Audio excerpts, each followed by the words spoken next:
Welcome back to Chuck's World of Infinite Mojo. I'm your host, Chuck Bastie. That's me and James Dooley.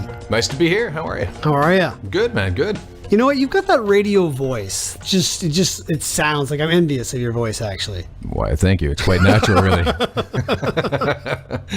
Are you excited to be on the first podcast with Chuck's World? I'm really excited. I'm excited to hear about this guest that you have, actually. How did you get in touch with this guy? You know, Mark Manson is a blogger that I've been following probably for 4 or 5 years now. He's got a huge footprint online. Massive. I think he's got 2 million followers on his monthly blog. Right. So he's got big numbers behind him. But the reason why he's got big numbers is he just makes a whole lot of sense.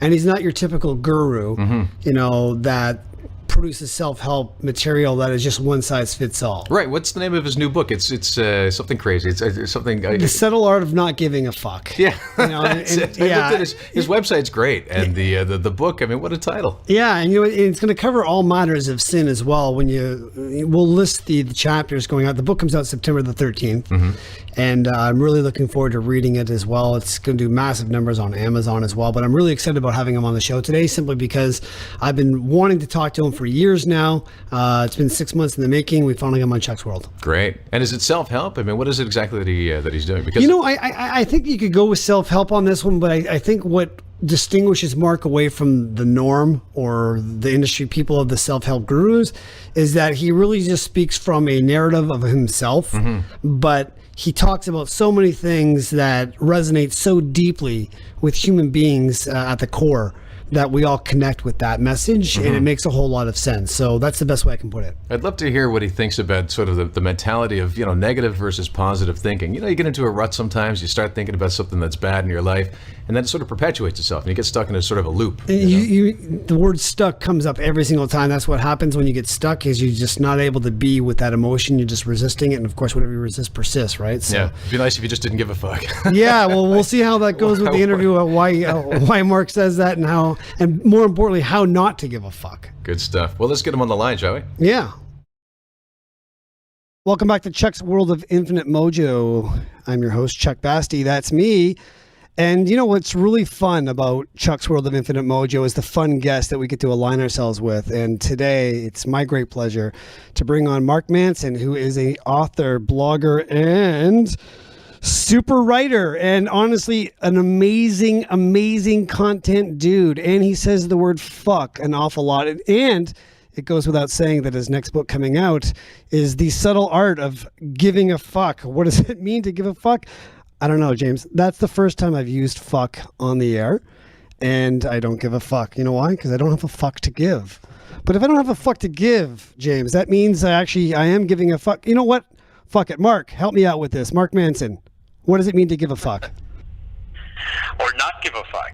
Or not to give a fuck, even better. To give a fuck or not to give a fuck, that is the question. What is the answer? So The Subtle Art of Not Giving a Fuck, it's my new book, and basically I wanted to write a book about values, which sounds very boring and is probably putting listeners to sleep already. And so I basically needed to find a really clever, irreverent way to trick people into reading a book about their values. Because really, when it comes down to it, what you give a fuck about, it's basically what you find important in your life. And in my opinion, when we're talking about personal development, personal growth, being a better person, the place you need to start is your values. What are you choosing to find important? Where are you finding meaning in your life? What have you decided to find the success or failure? Okay, in self-help, you could actually, I'll play devil's advocate on this one, but you could go the other way and say it's kind of sociopathic to actually not give a fuck. So in your book, obviously, you don't have that intention. You have this as a meaningful purpose to give people direction towards happiness, which you bring up a lot in your book. So what could you say to people that, you know, say, hey, listen, you actually should give a fuck? Yeah, well, you should. And one of the first things I explain in the first chapter is that we all have to give a fuck about something. Like, there's no such thing as absolutely zero fucks given. So the question then becomes, and what I argue is maybe one of the most important questions, is what do we decide to give a fuck about? What are we choosing to find important? And the way, kind of the reason I chose this language and the reason I approached this in this way is I wanted to write a self-help book. You know, most self-help is all about getting more, achieving more money, more success, more love, more happiness. And I wanted to write a self-help book from the perspective of focusing on less, letting go of all but the most important few things. Okay, and the one thing I want to actually get through with that is inside of the world of self-development and all this, and for people who don't know your work, you've got 2 million monthly subscribers to your blog, which has an amazing array of content. And I followed you for the last 4 years, reading your stuff. I mean, you had me at hello with fuck no, fuck yes. That was the article that I first read. And then you really secured it with, you know, the 10 things that most Americans don't know about America. And then I just started following you after that. And everything that you actually say makes sense. And yet, to me, you're not a self-help guru. You don't have that sort of Tony Robbins facade to you. You have this down-to-earth, authentic, real, approachable, connectable voice that most people actually need to hear. So tell us a little bit about your process of how you got there, how you created Mark Manson. Well, I've always, first of all, I kind of joke sometimes. I say that when people ask me what I write about or what I do, I'll tell them I write self-help for people who hate self-help. Which is like not entirely true, but I feel like that's kind of the best way to describe my brand or just who I am or how I go about things. But like you said, I really don't like the guru model of life advice. You know, the idea that some quote unquote enlightened or inspired person stands on a stage and says, you know what, everybody, you need to be doing this and this and this. That's your problem. Because the truth is I don't know, like I can barely figure my own life out, and so I don't even pretend to know where to start with other people. And so instead of me standing up on stage kind of shouting things at people, I very much try to position my own work in such a way that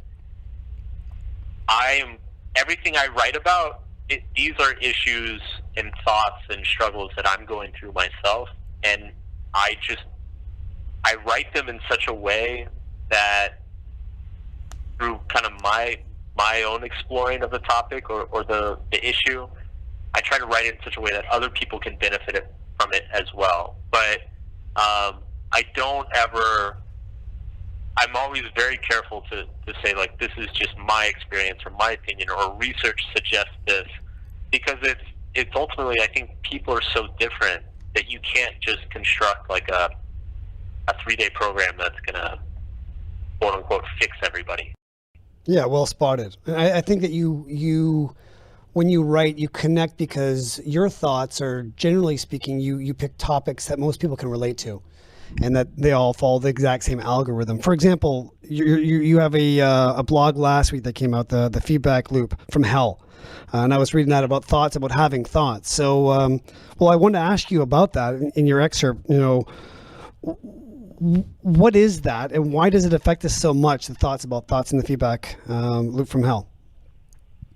So, the feedback loop from hell is actually it's an excerpt from the first chapter of the book, and it's basically what it is it's when, let's say, you have a negative emotion. Let's say you get angry, or you feel sad, or you feel guilty.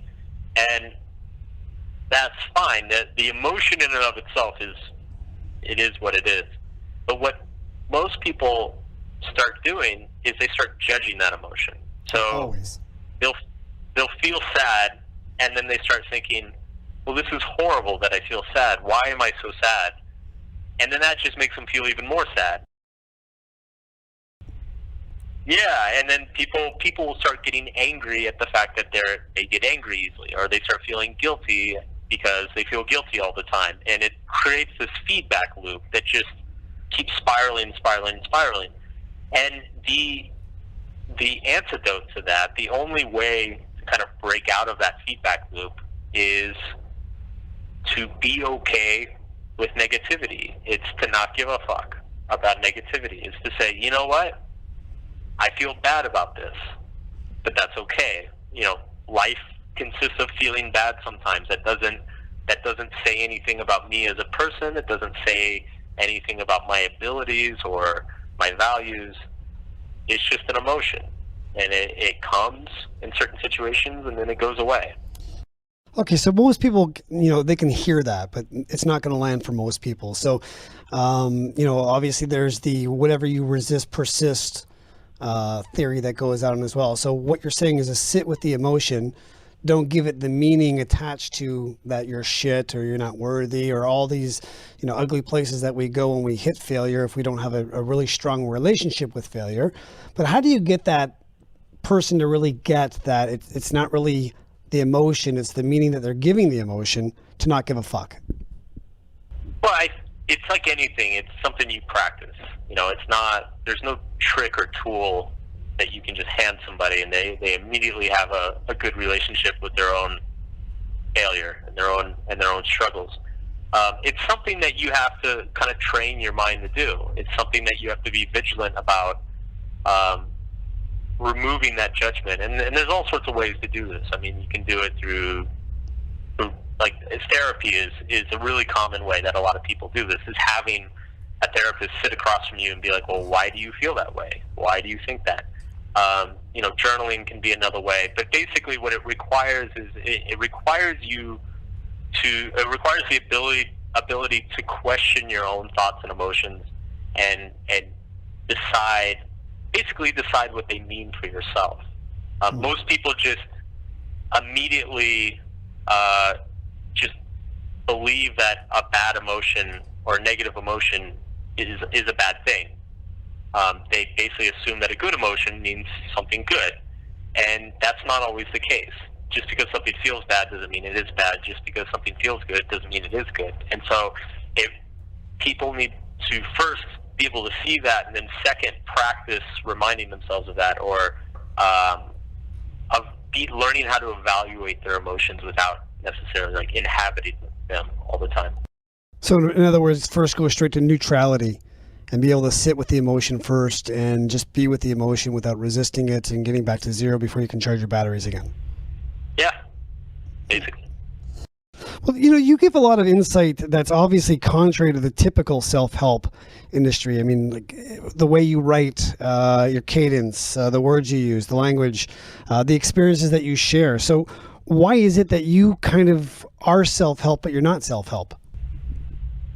I think there's two reasons. One is personal, and then one is kind of just a result of writing for a long time. So the personal reason is that I myself, when I was in college, got really into self-help material. I read tons of books, went to some seminars, got really involved in a lot of like different types of practices. And while it helped me a lot, I felt like it kind of caused some other problems that didn't really pop up until maybe 5-6 years on. And so I think there's a little bit of like personal bitterness. Like basically this book is the book that I wish I had read when I was 21 years old. And it's all the stuff that I wish I had known before I kind of went down these rabbit holes of these different self-help movements. And then the more like external, or I guess business related reason, is that I think a lot of people, even if they don't say it outright, I think a lot of people have this sense that they're sick of all the positivity all the time. Like they're sick of being told that they can be happy and successful and optimize their life 24/7.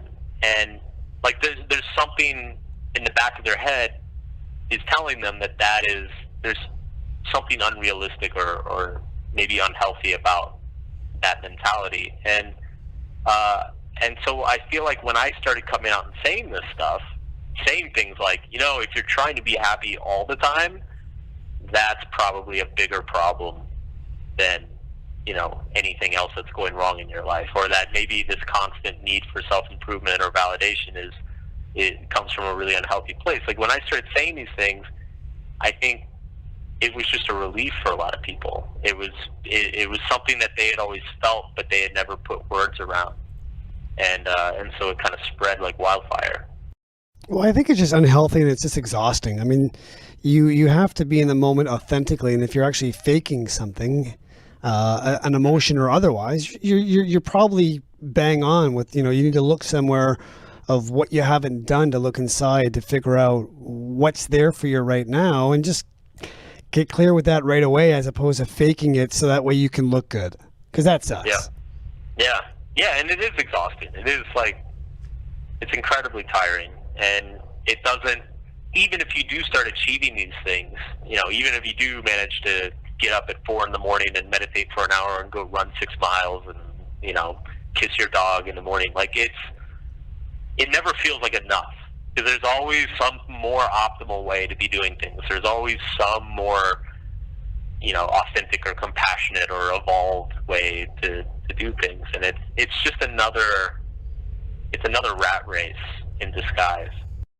Yeah, and I think you hit the nail on the head earlier on, saying that we're all different people, we all have different journeys, we all have different experiences, and there's not going to be one size fits all glove that's going to cover all of us equally. So it's like, take what you need to take from this, take what you need to take from that, go out there, live life a little bit, work on it. Like you said, do the work, figure out why you're feeling these things. And then from that point there, you come back and you keep practicing, and it's a process. Writing books, that's a process. You have to go through that, grind every single day. It's like getting yourself unblocked, showing up. I've written in my books, people give me the text back and said, you didn't want to write that day. And you can tell. So figure out what that is. So I think the best part about the journey for me in writing those books was actually working on and processing my feelings and figuring out why I felt these things. And it's helped me out tremendously in my life. So, the one thing I also said from writing books is people actually read the exact same text of what I've written as an author, or what you will write as an author and have written, and they'll put their own spin on it. So when this book comes out, the 13th of September, people are going to actually read your book, the same text. They're going to come back with different interpretations of it. So what is it that you want to be clear about, that you want every single person who ever reads this book to really get? I just want people to feel like it's okay to feel pain sometimes. I want it to be okay for life to suck sometimes, because it is. No matter what you do, your life's going to suck sometimes. And I think the sooner we accept that, it becomes exponentially easier to deal with it when it happens.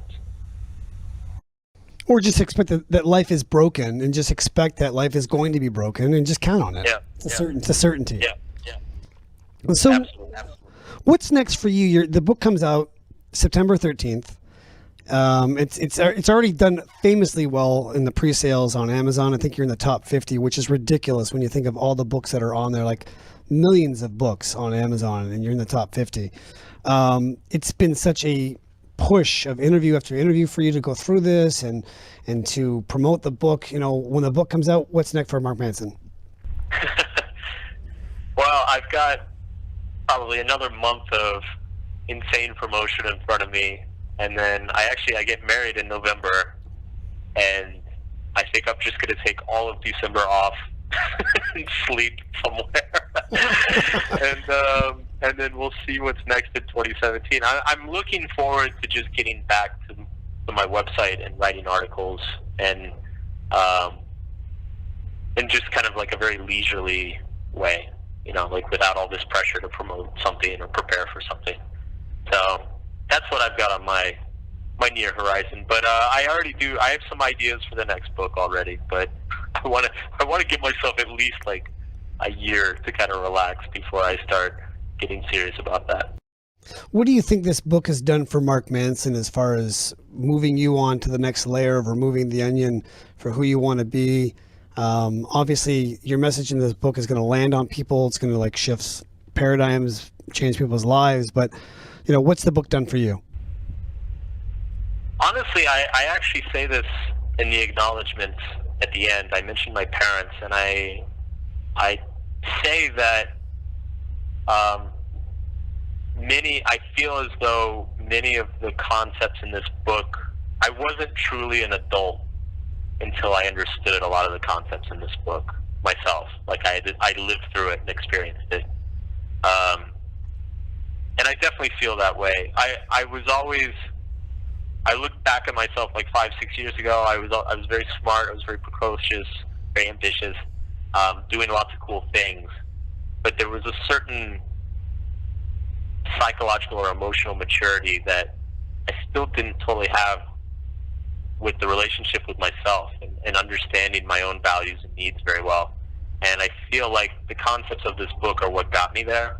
And so that was a big motivator for me when sitting down and writing it, is to share that with the world.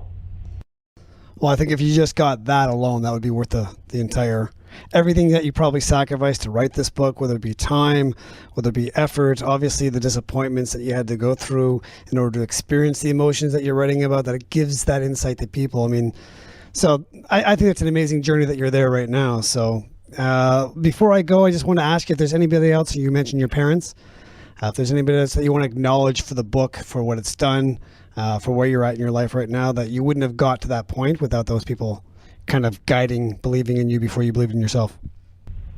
Oh man, my fiance's been amazing. She was a catalyst for a lot of growing up for me as a man.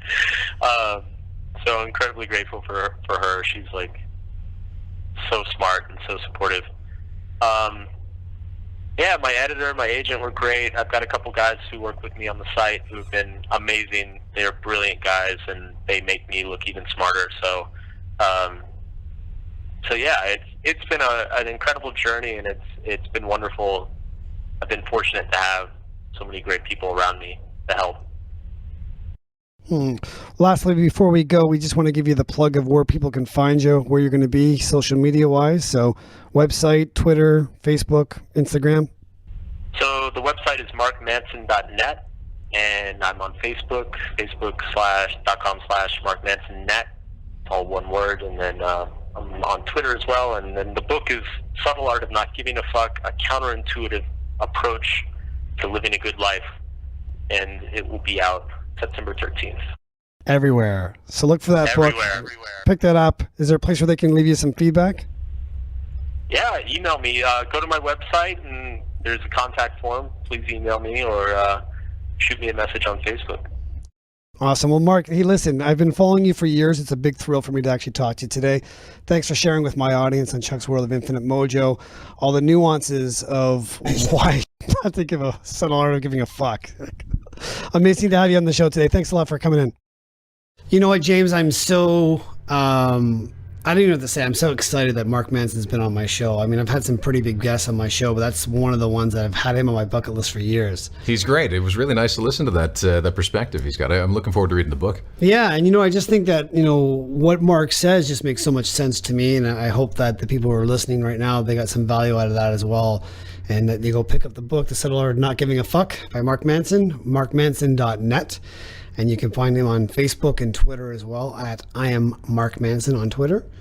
And what were your thoughts? What did you think about it? Well, he touched on exactly what I hoped you were going to ask him about, the loop of that negative thinking. And that sounds like the key to his philosophy. It's just when you get to that point, don't give a fuck. Don't own that negativity. Just move on from it. It's so funny that you bring that up because years ago, I remember reading this book called The Four Agreements by Don Miguel Ruiz. And he had this Toltec teaching of the Four Agreements. And the Four Agreements, I was driving down to California while I was listening to this. So it took me 2 days. So nice. I listened to it nonstop.